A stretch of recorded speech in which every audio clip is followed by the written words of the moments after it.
Okay, let's unpack this. Imagine you're trying to figure out if, say, a new after-school program actually helps kids' test scores. Right. Or maybe if a citywide recycling push genuinely gets more people participating. Exactly, and you can't just, force some kids into the program and keep others out. Or randomly assign people to live in recycling versus non-recycling areas. The real world just isn't a neat lab experiment, is it? Not at all. And yet we absolutely need answers to those kinds of questions. That's where this whole area of quasi-experimental research designs comes in. It's fascinating stuff. It really is, and we're diving deep into it today, drawing heavily on those excellent lecture notes you shared from Professor Jae Choi at George Washington University. Yeah, Professor Choi's notes provide a fantastic framework for understanding these tools. Right. So our mission here is to cut through some of the maybe more academic jargon and really get a handle on what quasi-experimental research is. Why do researchers use it when, perfect experiments are off the table? What are the big challenges, especially around being sure about cause and effect? Exactly. And what main types of designs do researchers use to try and tackle those challenges head on? Hopefully by the end, you'll feel much better equipped to understand the research findings you come across every day. Sounds like a plan. So let's jump right in. What's the absolute core, the fundamental difference if you can't do a true experiment with random assignment? Okay, the single biggest distinction, like the defining feature, is that participants are not randomly assigned to groups or conditions, Yeah. period. Right. Whereas in a true experiment, that random assignment is kind of the gold standard, isn't it? It's how you try to make sure your groups are basically equivalent before you start. Your golden ticket, yeah. Quasi-experimental designs have to operate without that fundamental advantage. Okay, so if you're not assigning people randomly, how do researchers usually get their study groups together? They almost always work with what are called intact groups. Intact groups. Yeah, these are groups that, already exist out there in the world. Think classrooms full of students, different shifts of workers at a factory, residents of different towns, patients already going to different clinics. So you're not creating the groups for the study, you're finding them already formed. Exactly. You're working with them as they are. And that immediately tells you why this approach is often the only practical option, right? When you're studying things happening in the real world. Precisely. Evaluating a new teaching method that's only being tried in these two specific classrooms, for example. Or looking at the impact of a public health campaign launched in certain communities, but not others. Yeah, you can't ethically or practically just reshuffle students or residents around purely for your research. It wouldn't fly. No way. All right, so working with these pre-existing non-random groups, it sounds like it could introduce some complications. What are the major implications for the research itself? Like, for how much we can trust the findings? This is where validity becomes a really big concern. That lack of random assignment hits both internal validity and external validity pretty hard. Okay, quick refresher. Internal validity is about confidence, right? Confidence that your treatment, your intervention, is actually causing the effect you see and not something else. Exactly that. With random assignment, you're minimizing the chance that some other factor, some pre-existing difference between the groups, is the real reason for the outcome you measure. And external validity, that's about generalizability. Like, can you expect the same result if you tried this with different people in a different place or maybe at a different time? Spot on. And because you're using these intact groups, well, they might just be different from the get-go in ways that have nothing to do with your study. Which could muddy the waters for cause and effect. That's the internal validity problem. Right. And it also makes it harder to say your findings would apply more broadly. That's the external validity issue. Yeah, I can see that. And it means the researcher using a quasi-experimental design has a much heavier burden, really. Yeah. Professor Choi's notes really emphasize their responsibilities here. They have to actively attempt to establish that their groups are equivalent, or at least account for differences, even though they weren't randomly assigned. How do they even start doing that? Sounds tricky. Maybe involves some fancy statistics. Statistical adjustments are often part of it, yeah. But it really starts earlier with trying to select intact groups that seem as similar as possible on key characteristics you think might influence the outcome. Okay. Then they need to hold other variables constant and use standard research controls wherever they can. And importantly, they have to build a logical argument for the generalizability of their findings. Why should we think these specific groups are reasonably representative? And I imagine they absolutely have to be upfront about the limitations, acknowledge they couldn't use random assignment. Oh, absolutely. Transparency is key. They have to clearly state the limitations. Let's use that example from the notes, the study on a new classroom management technique. Right, two existing first grade sections. One gets the technique, the treatment group.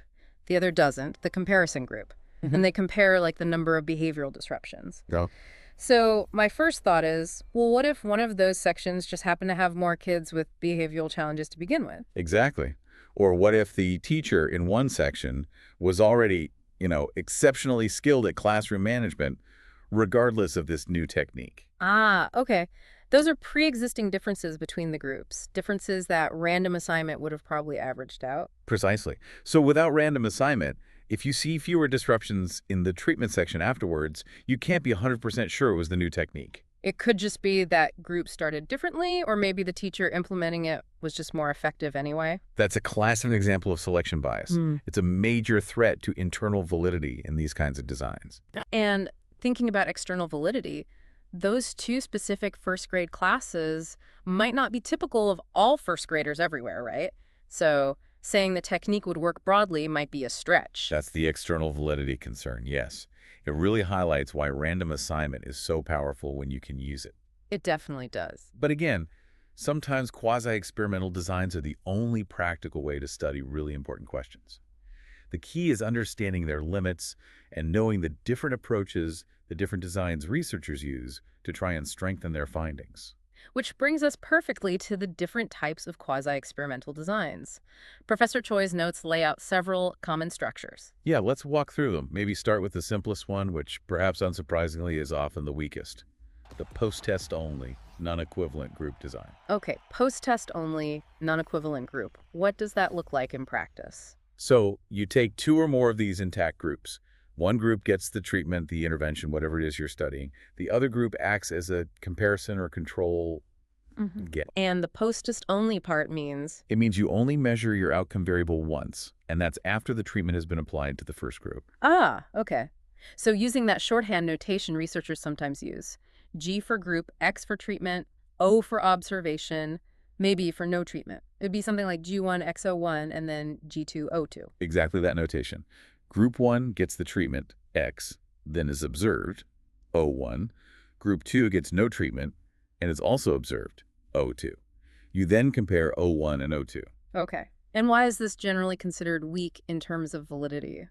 Well, think about it. You have absolutely no information about what those two groups were like before the treatment happened. Right. So if O1 is different from O2... You have no way to know if that difference is because of your treatment, X, or just because group 1 and group 2 were different on that measure from the very beginning. Yeah, that makes sense. They might have started out unequal. Precisely.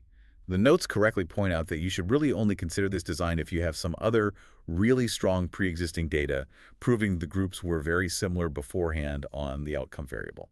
And that's pretty rare for most things we study in the real world. Okay, so the big weakness is not knowing the starting point. How do researchers try to fix that? The most direct way is by adding a pretest, which leads us to the next design, the pretest post-test, non-equivalent group design. Pre-test, post-test. Okay, structure. Still intact groups. Still intact groups, yes. Experimental group gets the treatment, control comparison group doesn't. Right. But now, crucially, you measure your outcome variable twice. What? Yes. Once before the treatment is introduced, that's your pretest. And then again after the treatment, that's your post-test. Ah, okay. So the notation would be more like G1 gets an observation, O1, then the treatment X, then another observation, O2, and G2 gets observation O3, no treatment, then observation O4. So G1, O1, X, O2, G2, O3, O4. Perfect. That's exactly it. And that pretest O1 and O3 is incredibly valuable. It gives you baseline data. You can actually look and see if the groups were similar or different on your outcome measure before you did anything. And I suppose even if they weren't perfectly matched at the start, having those pretest scores, O1 and O3, lets you use statistical methods to kind of adjust for those initial differences when you compare the post-test scores, O2 and O4. Exactly. You can use techniques like analysis of covariance, using the pretest score as a covariate to statistically control for some of those starting differences. I see. So while it's still not random assignment... No, it doesn't replace the power of randomization. But the pretest provides vital comparison information. It lets researchers check for initial equivalence and account for some pre-existing differences. This makes the pretest post-test design significantly stronger than the post-test only version. It's a big step up in trying to pin down causality. Makes sense. Okay, next up in the notes was the time series design. This sounds like it involves tracking things over a longer stretch. It does. The fundamental idea here is that you take multiple measurements of your outcome variable over time. Not just one pretest and one post-test, but several observations. For one group or multiple groups? It could be one or more intact groups. Yeah. And the key is that the experimental treatment, the intervention, happens at a specific point in between some of these repeated measurements. So you're kind of establishing a trend before the treatment, seeing if the trend changes afterwards, and then maybe continuing to watch, like O1, O2, O3, then X, then O4, O5, O6 for a single group. Precisely. You're trying to establish a stable baseline pattern or trajectory before the intervention. If you then see a distinct change, like a sharp jump, or a change in the slope of the trend right after the treatment X is introduced, Yeah. that provides evidence that the treatment might have caused it. And I think the notes mention variations too, like adding a control group. Yes, absolutely. That strengthens it considerably. You can have a multiple group time series or what's often called a control group interrupted time series. So the notation might look like G1 gets O1, O2, then X, then O3, O4, and G2 gets O5, O6, then no treatment, then O7, O8, all measured at the same time points. Exactly. Having that control group, G2, that's measured across the same time period but doesn't get the treatment, X, adds tremendous strength to the design. How does that help rule things out? What does the control group show you? Well, imagine you see a change in the trend for group 1 right after the treatment, X. If group 2, the control group, just continues along its previous trend without showing that same change, Yeah. it makes you much more confident that it was the treatment that caused the shift in group 1. Ah, I see. It helps rule out other things that might have happened around the same time the treatment was introduced. Things that could have affected both groups if there wasn't a control, like maybe a historical event or some other policy change. Exactly. Those are called history effects. The control group helps you account for those shared external events. So the repeated measurements help establish the baseline trend and see the change, and the control group helps rule out those contemporaneous history effects. Makes sense. So more measurements before the treatment give you a clearer baseline. Generally, yes. A more stable baseline makes any subsequent change stand out more clearly. The notes also mention that the more similar your groups are at the start in a multi-group time series, the stronger your conclusions can be. And sometimes you might even introduce multiple treatments over the course of the time series. And I do recall a point from the source material doing all those repeated observations, maybe for multiple groups over a long time. That sounds like it could get pretty expensive and complex to manage. Oh, definitely. It can be very resource intensive. Gathering multiple data points over an extended period for potentially several groups adds significant cost, time, and logistical complexity compared to simpler designs. Okay. And there was also a mention of the single group time series specifically, just GO1, O2, XO3, O4, and some key considerations there. Right. When you only have the one group, the timing becomes even more critical. You really need a good theoretical reason to expect the effect of the treatment, X, to show up relatively quickly after it's introduced. Why is that? Because the longer the potential lag between the treatment and its effect, the more opportunity there is for other unmeasured external events, those history effects again to creep in and potentially confound your results. You might mistakenly attribute a change to your treatment when it was actually caused by something else that happened during that lag time. Ah, so more time equals more risk of interference. Generally, yes. And having more measurement points overall, both before and after the treatment, helps you better distinguish a genuine shift caused by the intervention from just, natural random fluctuations or variability in the data. Got it. Okay, that covers time series. Finally, let's look at single subject design. The name suggests we're really zooming in here. We are. It's often called N of 1 research, meaning your sample size is just one.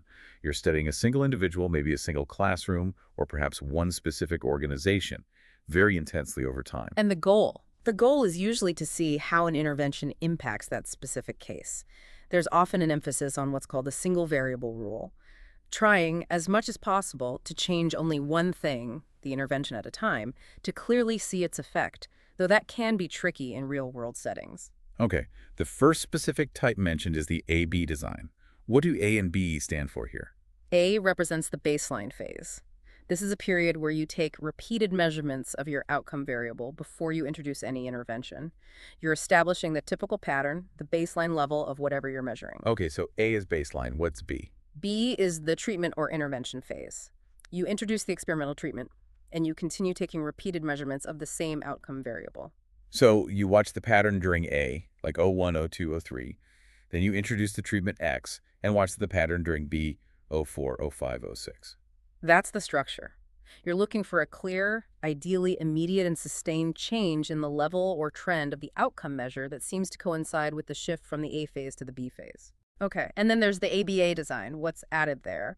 And crucially, why is it considered much stronger for validity than just AB? The ABA design adds a second baseline phase after the treatment phase. So you have baseline A, then treatment B, then you remove or withdraw the treatment and return to baseline conditions, a second A phase. So it's often called a withdrawal or reversal design? Exactly. And ideally, the duration of each phase and the number of observations within each phase are kept relatively consistent. So the pattern would be observations during A, O1, O2, then introduce treatment X and observe during B, O3, O4, then remove treatment X and observe again during the second A phase, O5, O6. That's the structure. Now, the reason this is so much stronger for validity, particularly internal validity compared to just AB, is that reversal step. How does the reversal help? Well, in a simple AB design, if the outcome changes when you introduce the treatment, going from A to B, it could be the treatment causing it, but it could also be something else entirely that just happened to occur at the same time you started the treatment. Maybe the person matured, maybe the weather changed, maybe some other external event happened. Right, a coincidence. But with ABA, With ABA, you get a much stronger test. If the outcome changes in the predicted direction when you introduce the treatment A to B, and then it reliably changes back towards the original baseline level when you withdraw the treatment, B back to A, well, that's powerful evidence.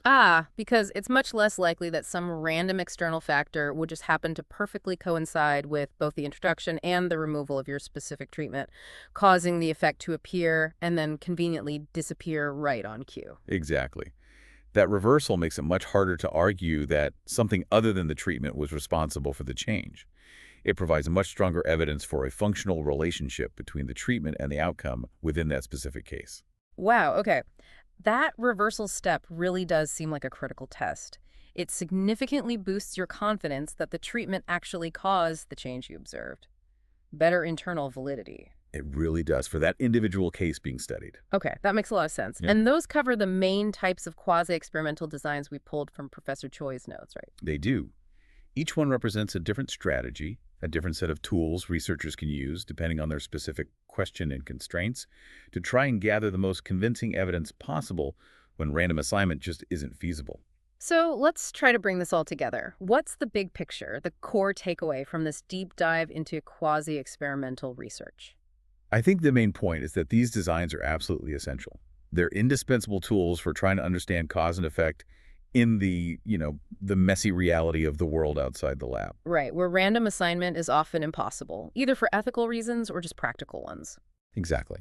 These designs allow researchers to tackle really vital questions about the impact of programs, policies, educational reforms, health interventions, things that true experiments often just can't touch. But, and it's a big but, precisely because they lack that powerful tool of random assignment, they come with built-in challenges to validity.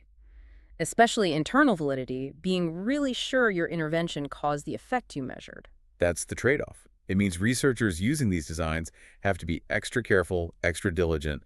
They need to choose the strongest possible design for their situation, actively try to measure and control for potential confounding differences between groups, use things like pretests or time series data wisely. And be completely transparent about the study's limitations, about what they couldn't control. Absolutely. And for you, the listener, understanding these different designs and their inherent strengths and weaknesses gives you a much more critical eye when you encounter research findings. Yeah, you can start asking better questions, right? Like, was there a comparison group? Did they measure things before and after the program started? Were there lots of measurements over time? Did they even try to rule out other explanations for what they found? Exactly. Knowing the type of design used helps you gauge how much confidence you should really place in the conclusions being drawn. It's not just about what they found, but how sure we can be about it. Definitely. Okay, so here's something to maybe chew on after this, thinking about all of those real-world questions these designs tackle. Consider something big, like the impact of a major new government policy or a huge educational reform initiative across a whole state or country.